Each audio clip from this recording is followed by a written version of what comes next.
Good morning प्यारे बच्चों। आज हम लोग चैप्टर पढ़ेंगे, चैप्टर मूविंग चार्जेस, और उसमें जो नेक्स्ट टॉपिक है हमारा है magnetic field due to a current carrying conductor of finite length. यानी एक अनंत लंबाई यानी एक परिमित लंबाई के धारावाही चालक के कारण चुंबकीय क्षेत्र। आइए हम लोग देखते हैं हमने क्या करा बेटा। एक चालक क्षण ले लिया जिसकी परिमित लंबाई है सीट बी, और इसमें हमने धारा आई प्रवाहित कर ली बेटा, और इससे P बिंदु पर हमें क्या करना है, चुंबकीय क्षेत्र ज्ञात करना है। इस बिंदु को हमने ले लिया बेटा Q। अब इस पॉइंट्स को अगर हम यहाँ मीट करते हैं तो इसके थ्रू जो बनने वाला कोण है बेटा वो कितना है, प्लस का फाइव।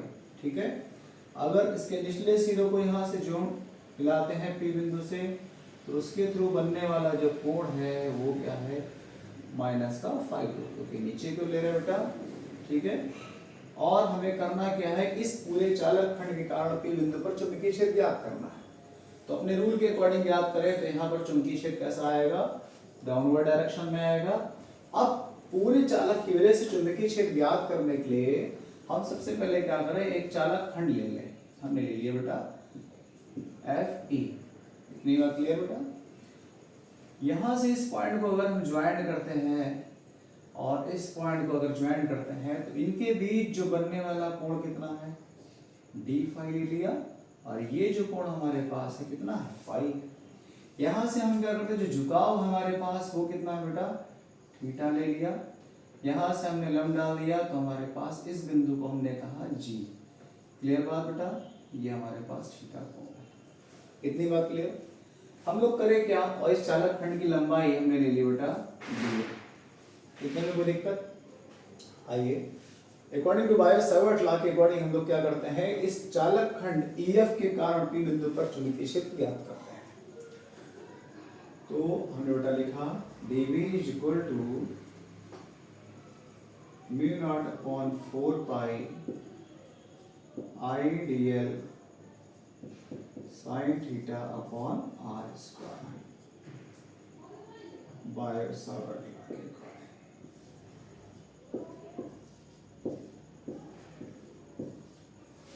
इतनी बात क्लियर बेटा। ये हमारे पास इक्वेशन फर्स्ट आ गई है।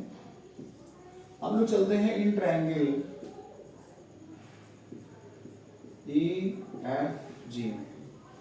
जब EFG में चलते हैं बेटा तो हमने लगाया sin theta. sin theta equal to हमारे पास हो जाता है लंब बटे कर्ण, यानी EG अपॉन FE। इतनी बात क्लियर। तो EG को तो हमने ऐसे ही रखा, FE की वैल्यू DL है, और यहाँ हमने ले लिया बेटा sin थीटा। तो हमारे पास EG की वैल्यू आ गई DL sin theta. Equation second हो गई। यहीं पर एक ट्रायंगल हमारे पास है, इन ट्रायंगल EGP। इसमें अगर हम लगाते हैं बेटा एंगल यानी कोण बराबर चाप बटे त्रिज्या यानी आर्क अपॉन रेडियस, और एंगल हमारे पास कितना है, डी फाई है। आर्क हमारे पास है EG, और रेडियस यानी यहाँ से यहाँ तक डिस्टेंस को हमने क्या करा बेटा, R एज्यूम कर लिया, और ये डिस्टेंस हमारे पास कितनी है, x है। तो यहाँ पर हमने लिख लिया बेटा s। तो EG की वैल्यू हमारे पास कितनी आ जाएगी, x/d5। इतनी कोई प्रॉब्लम बेटा। दोनों इक्वेशन हम देख रहे हैं कि EG की वैल्यू इक्वल है, यानी हमने यहाँ से कहा DL sin थीटा, क्या बेटा, DL sin theta is equal to हमारे पास आ गया x/d5। इतने में कोई समस्या बेटा। DL sin थीटा की वैल्यू को हम लोग इक्वेशन फर्स्ट में रिप्लेस करते हैं तो हमारे पास वैल्यू आती है dV is equal to mu naught upon 4 pi I x d phi upon x square. तो एक x देखिए कट जाएगा यहाँ से, तो हमारे पास जो वैल्यू बच जाएगी म्यू नॉट अपॉन 4 पाई, और क्या बचेगा, I d phi upon x। Clear है। इन ट्रायंगल अगर हम देखें EQP में, किसमें बेटा, इन ट्रायंगल EQP में, तो हम यहाँ पे हमने लगाया बेटा cos फाई इक्वल टू होता है बेटा आधार बटे कर्ण। तो आर अपॉन एक्स यानी एक्स इज इक्वल टू हो जाएगा आर अपॉन कॉस फाइव। इतनी बात क्लियर। ये वैल्यू हम लोग इक्वेशन 4 में रिप्लेस कर देंगे, ठीक है। तो एक्स की वैल्यू रख देंगे, तो हमारे पास देखिए वैल्यू क्या आ रही है, ध्यान से देखिए। जब ये एक्स की वैल्यू यहाँ पर रिप्लेस करेंगे तो हमारे पास वैल्यू आ जाएगी D V is equal to mu naught upon 4 pi I cos five D five upon R. इतने में कोई दिक्कत बेटा? तो यहाँ पे दिख रहा है कि जो फाइव की वैल्यू हो डी फाइव के रेस्पेक्ट में हम लोग इंटीग्रेट अगर कर दें तो हमारे पास टोटल मैग्नेटिक फील्ड मिल जाएगी। अब ज़्यादा नहीं बचा टॉपिक बेटा, चले आगे। तो म्यू नॉट अपॉन 4 पाई ऐसे हमने रखा और आई अपॉन आर बाहर कर लिया, इंटीग्रेशन कर दिया कॉस फाइव का डी फाइव, कहाँ से कहाँ तक, माइनस फाइव टू से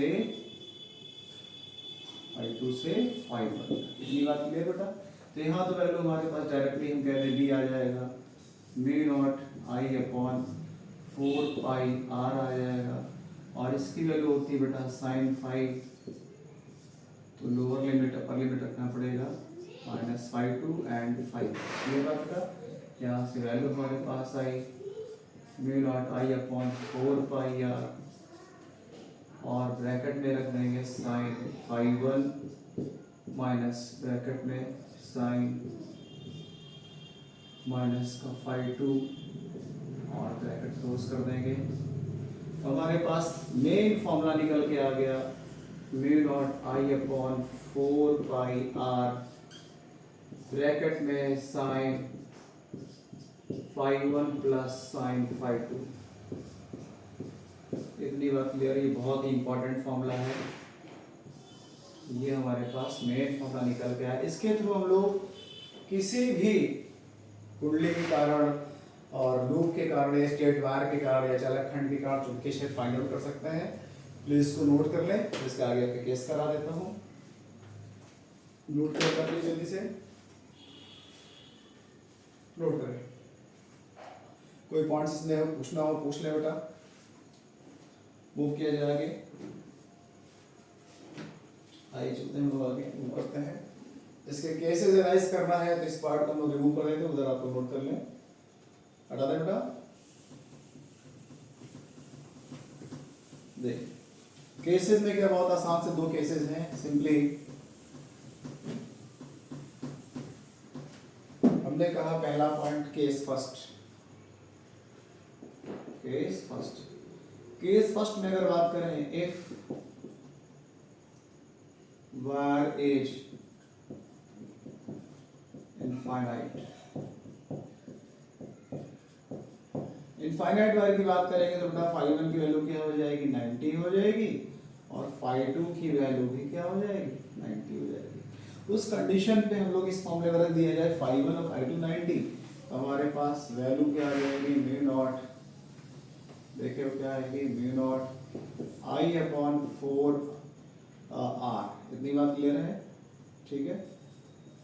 और यहाँ पे हमारे पास वैल्यू क्या है, साइन 90 यानी 1 प्लस 1 हो जाएगा, तो दैट मीन्स 2 आ जाएगा, mu naught I upon 4 pi R into 2।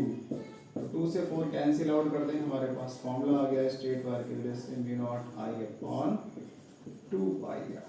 कोई दिक्कत नहीं बेटा, नोट कर लीजिए, मेन फॉर्मूला हमारे पास आ गया है, ठीक है। सेकंड केस की अगर बात करते हैं, केस सेकंड में मैंने कहा if one and is eight infinite, जब एक इन इनफाइनाइट पर होगा बेटा तो फाई 1 की वैल्यू क्या हो जाएगी, 0 और फाई 2 की वैल्यू हो जाएगी 90। तो जब एक 0 वैल्यू रखेंगे तो साइन 0 की वैल्यू 0 होती है और साइन 90 की वैल्यू क्या हो जाएगी, 1 हो जाएगी। उस कंडीशन में हमारे पास जो फॉर्मूला बचेगा वो mu naught I upon 4 pi R, ये हमारे पास फॉर्मूला आ जाएगा। नोट कर ले बेटा, और आपकी क्लास कंटिन्यू रहेगी। धीरे धीरे हम लोग मैट्रिक्स चैप्टर खत्म कर रहे हैं और चैनल को मेरे सब्सक्राइब कर लीजिएगा @lambreeze24। ठीक है मेरे बच्चों, नोट कर लें क्लास, और कोई प्रॉब्लम हो आप पूछ सकते हैं। Very much thanks.